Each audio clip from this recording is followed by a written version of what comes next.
各位工友，工傷之後有冇試過認為屋企人對你嘅情況唔了解？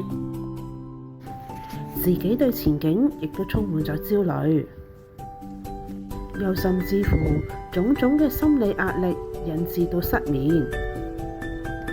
而作為屋企人，對工傷嘅認識又有幾多呢？其實能夠獲得屋企人嘅諒解同埋支持，對工傷工友嘅康復係有好大嘅幫助㗎。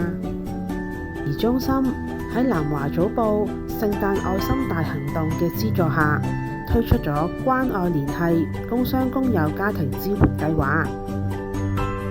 計劃裏邊包括咗個人及家庭諮詢、社交調適及新興活動、壓力舒緩工作坊3大元素。我哋一齊去睇下呢個計劃裏邊嘅活動點滴啊！面對唔同嘅壓力，敘事治療方法可以幫助我哋紓解內心嘅鬱結。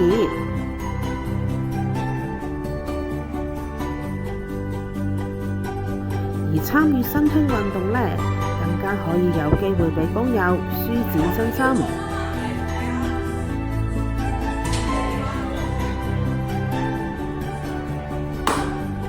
揸啲，攞住一球，加油！但係佢自己球都打中㗎，其實都好好啊。OK， 嚟啊！第二咪啱咯，最後邊可以夠。咁嗱，我哋有個係啦，冇錯，佢都似啊嗱，俾佢個係啦 ，OK， 唔錯。我哋睇下工友玩得幾開心。壓力舒緩工作坊，我哋就試過舉行茶藝活動。好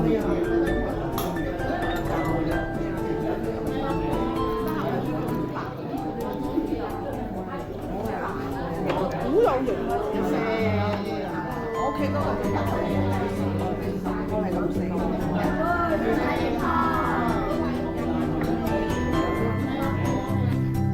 頭部按摩。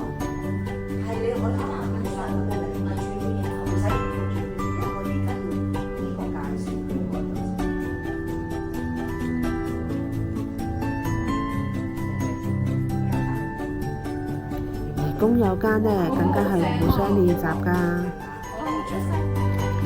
整嘢食都係一種舒緩壓力嘅方法。你哋睇下，我哋啲工友幾專心去學習包粽。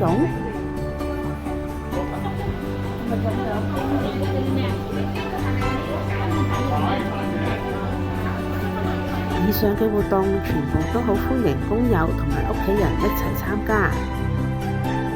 中心會繼續舉行唔同嘅活動，希望可以改善到工傷工友嘅心理健康狀況，亦都可以支援到照顧者同工友應對工傷所引發嘅危機。